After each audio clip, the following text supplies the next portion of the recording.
नमस्कार दोस्तों, ज्योतिष विज्ञान जोधपुर में आपका स्वागत है। जो लोग ज्योतिष सीख रहे हैं या ज्योतिष सीखना चाहते हैं, उनको कई बार कुछ इस तरह के टॉपिक सामने पड़ जाते हैं जिससे उनको कन्फ्यूज़न क्रिएट होता है या उसको याद करने में थोड़ी कठिनाई होती है।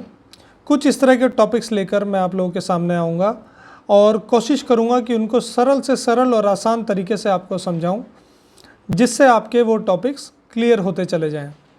इसी श्रृंखला में मैं एक टॉपिक जो आज कवर करने जा रहा हूँ वो है ग्रह दृष्टि। जैसा कि आप सभी जानते हैं कि सभी ग्रह के पास अपनी एक दृष्टि होती है। कुछ ग्रहों के पास एक दृष्टि होती है और कुछ ग्रह 3 दृष्टियों से सामने वाले भाव को देखते हैं। जिस स्थान पर ग्रह विराजमान होता है वहाँ से वह जिस भाव को दृष्ट करता है उस भाव पर भी उस ग्रह का प्रभुत्व होता है।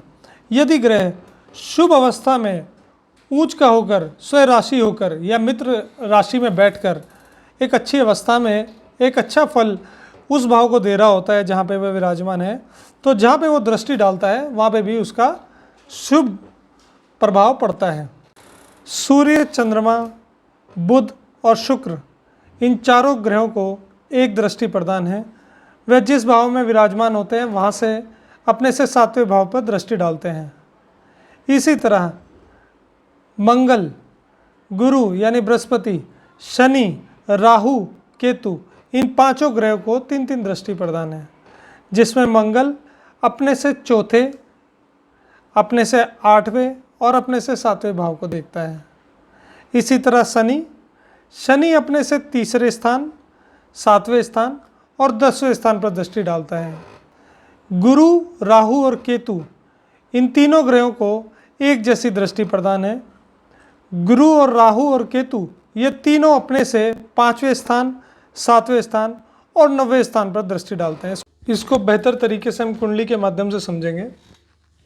यहाँ पर मैंने सिंह लग्न की कुंडली बनाई है। लग्न चाहे कोई भी हो, उससे दृष्टि प्रभाव पे कोई फर्क पड़ेगा नहीं।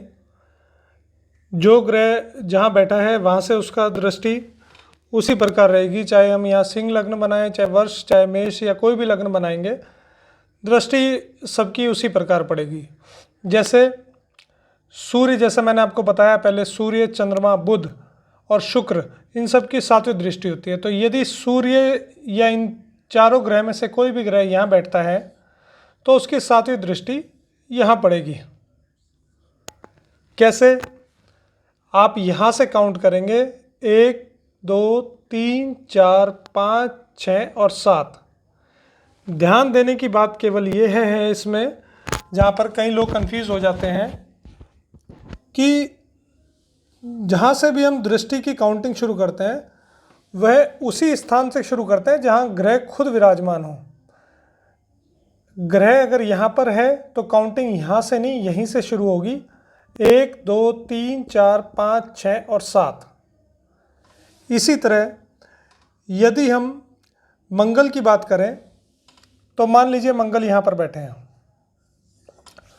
तो मंगल की मैंने आपको बताई कि 3 दृष्टि होती है, 4, 7 और 8। तो हम यहाँ से कैसे काउंट करेंगे? 1, 2, 3, 4, यानी मंगल एक दृष्टि से इस भाव को देखता है। फिर 5, 6 और 7 दूसरी दृष्टि से इस भाव को देखता है। और फिर 8 यानी तीसरी दृष्टि से इस भाव को देखता है।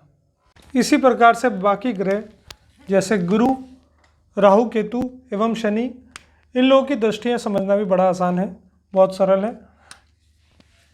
जैसे शनि की मैंने आप लोगों को बताई कि 3 दृष्टि होती है। यदि शनि यहाँ पर विराजमान हो तो वह अपनी 3री दृष्टि, 7वीं दृष्टि और 10वीं दृष्टि से इधर पराक्रम भाव को देखेंगे, इधर पत्नी के घर को देखेंगे और इधर कर्म भाव को देखते हैं।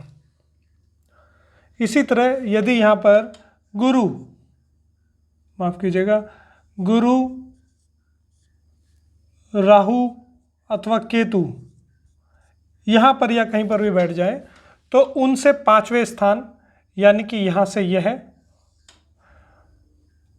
एक दृष्टि से अपने से 5वें स्थान को देखेंगे, दूसरी दृष्टि से अपने से 7वें स्थान को देखेंगे यानी कि यह है, और अपनी 9वीं दृष्टि से यहाँ से यहाँ पर देखेंगे। 5, 7 और 9, मैंने आपको पहले ही बताया गुरु और राहु केतु को एक ही प्रकार की दृष्टि प्राप्त है। आशा करता हूँ कि अब ग्रह दृष्टि से रिलेटेड टॉपिक आपको क्लियर हो गया होगा। आने वाले समय में मैं कुछ इसी तरह के टॉपिक्स जिसमें जनरली लोगों को कन्फ्यूज़न होता है, उन्हीं टॉपिक्स को छांटकर और सरल तरीके से बताने की कोशिश करूँगा। और बीच बीच में कुछ ऐसी वीडियोस भी लेके आऊँगा जिसमें कुछ एक्साइटिंग फैक्ट्स कुंडली के बारे में होंगे, कुछ ऐसे तथ्य जिनके बारे में एक आम आदमी नहीं जानता, जिससे आपका इंटरेस्ट बना रहेगा। धन्यवाद।